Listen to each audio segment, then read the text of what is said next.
हाथ से cotton candy छीनकर जंगल की तरफ भाग जाता है।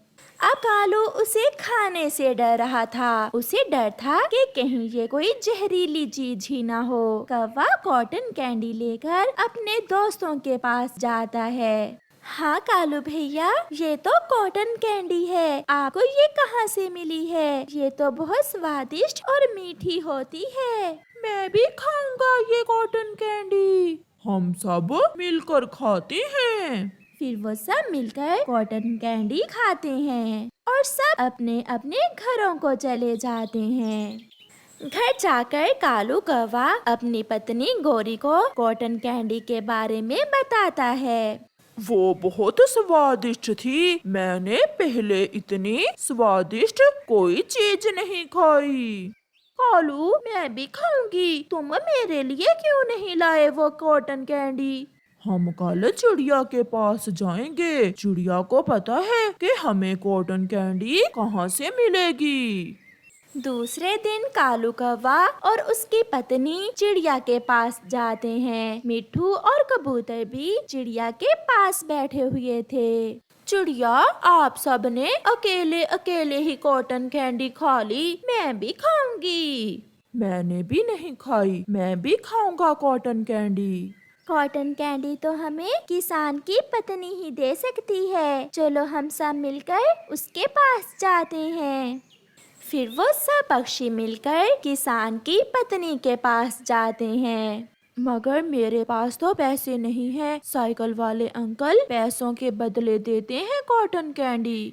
आप हमें कोई उपाय बताएं। मेरा कॉटन कैंडी खाने को बहुत मन कर रहा है। आप सब ऐसा करें कि अपने जंगल से कोई दाना या कोई फल ले आए। साइकिल वाला अंकल चीजों के बदले में भी कॉटन कैंडी दे देता है। ये सुनकर वो सब बहुत खुश होते हैं। वो वापिस उड़ते हैं।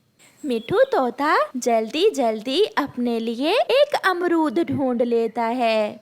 चिड़िया को भी दाना मिल जाता है। कबूतर ने भी अपने लिए कुछ चनों के दाने ढूंढ लिए थे। मगर कौवों को अभी तक कॉटन कैंडी के बदले देने के लिए कुछ भी ना मिला था।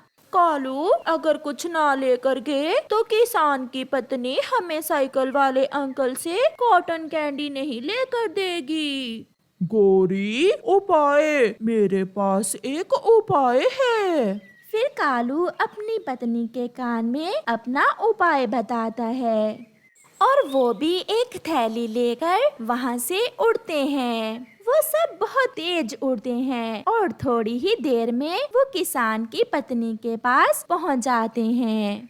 साइकिल की घंटी बजती है और कॉटन कैंडी वाले अंकल भी आ जाते हैं। किसान की पत्नी उसे बुलाती है। अंकल कैंडी वाले, इन पक्षियों के पास पैसे नहीं हैं। इनके पास खाने वाली चीजें हैं। आप ये चीजें लेकर इन्हें कॉटन कैंडी दे दें। मिट्ठू तोते, पहले आप अपना अमरूद दें।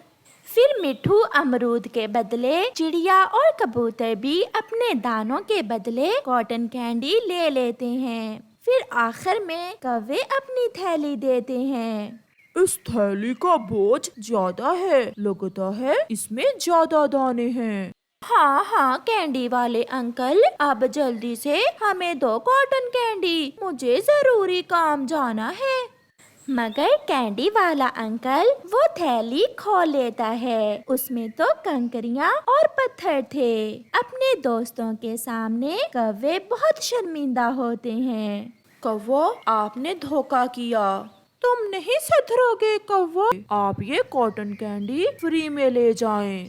फिर पक्षी खुशी खुशी वापस जंगल चले जाते हैं। किसान की पत्नी ने दूध ठंडा होने के लिए पेड़ की छांव में रखा हुआ था। उसी पेड़ पर दुष्ट कौवा अपनी गंदी चोंच के साथ बैठा हुआ दूध की देगची की तरफ देखे जा रहा था। फिर जैसे ही किसान की पत्नी का ध्यान दूसरी तरफ होता है, कौवा जल्दी से दूध की देगची पर आकर बैठ जाता है। छी छी कौवे, गंदे कौवे, चल भाग यहाँ से। कौवा दूध तो ना पी सका, मगर जाते जाते अपनी गंदी चोंच दूध में डालकर वहाँ से उड़कर थोड़ी दूर जाकर बैठ जाता है। गंदी चोंच वाला कौवा मेरा सारा दूध गंदा कर गया, अब ये दूध तो मेरे काम का नहीं रहा। फिर किसान की पत्नी सारा दूध अपने घर के बाहर गिरा देती है। यही तो मैं चाहता था, मैं बहुत सियाना हूँ, कोई मुझ जैसा नहीं है। किसान की पत्नी जब दूध गिराकर अंदर चली जाती है तो कौवा वहाँ जाकर जमीन से दूध पीने लगता है। वो पेट भर के दूध पीता है और वहाँ से उड़ जाता है। मैं सबसे अक्लमंद हूँ, मुझे तो भोजन की खोज में मारे मारे भी नहीं फिरना पड़ता। मैं तो इंसानों से भोजन लेता हूँ, इंसानों से। कौवा जाकर कीकर के पेड़ पर बैठ जाता है। कौवे, अपनी चोंच तो साफ कर लो, कितनी गंदी है तुम्हारी चोंच। इसी गंदी चोंच के कारण तो इंसान मेरी झूठी चीजें फेंक देते हैं जो मेरे काम आती हैं। तुम क्या जानो मिठू, मैंने आज इसी गंदी चोंच के कारण किसान के घर से दूध पिया है, दूध। कौवा ऐसे अपनी गंदी चोंच की बढ़ैया करता है। फिर एक दिन कौवा किसान के घर जाता है और किसान की पत्नी आटा गूंद रही थी। कौवा तेजी से आता है और अपनी गंदी चोंच किसान की पत्नी के आटे में डालकर भाग जाता है।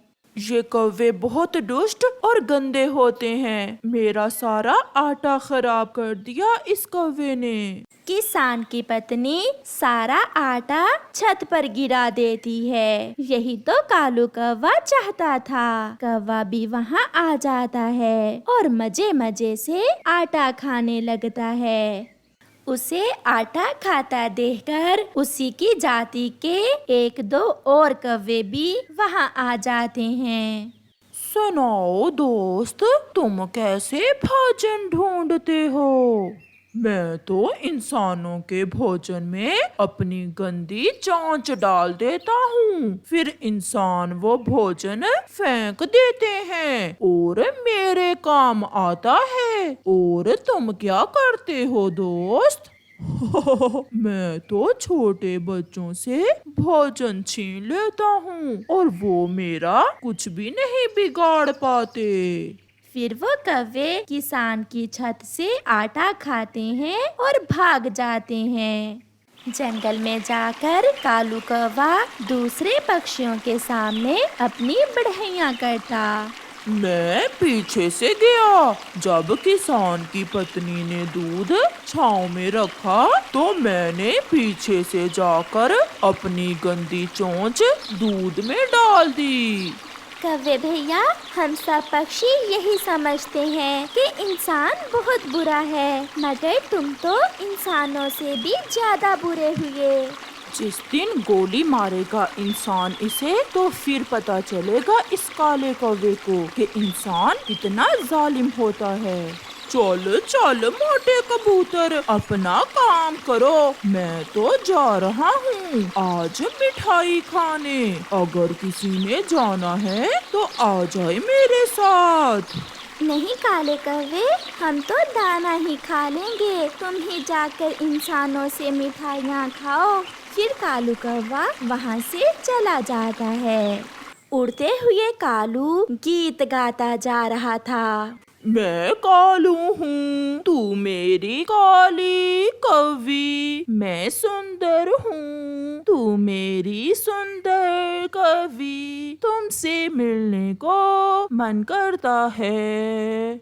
ऐसे गाने गाते कालू कौवा बाऊजी की मिठाई की दुकान पर पहुंच जाता है। तरह तरह की मिठाइयाँ देखकर कालू कौवे के मुंह में पानी आ जाता है। बाऊजी तो बहुत कंजूस इंसान था। वो तो अपने बच्चों को मिठाई खाने ना देता। एक कौवा बाऊजी की मिठाई कैसे खा सकता था? मिठाई शीशे के फ्रेम में रखी हुई थी। कौवा एक कोने से रास्ता देखकर अंदर घुस जाता है। काला कौवा मेरी मिठाई खाता है, मैं अभी तुम्हें बताता हूँ। बाऊजी पीछे से जाकर शीशे की खिड़की बंद कर देता है। कौवा दूसरी तरफ भागता है, मगर सामने शीशे से टकराकर गिर जाता है। वो जिधर भी जाता वो शीशे से टकरा जाता।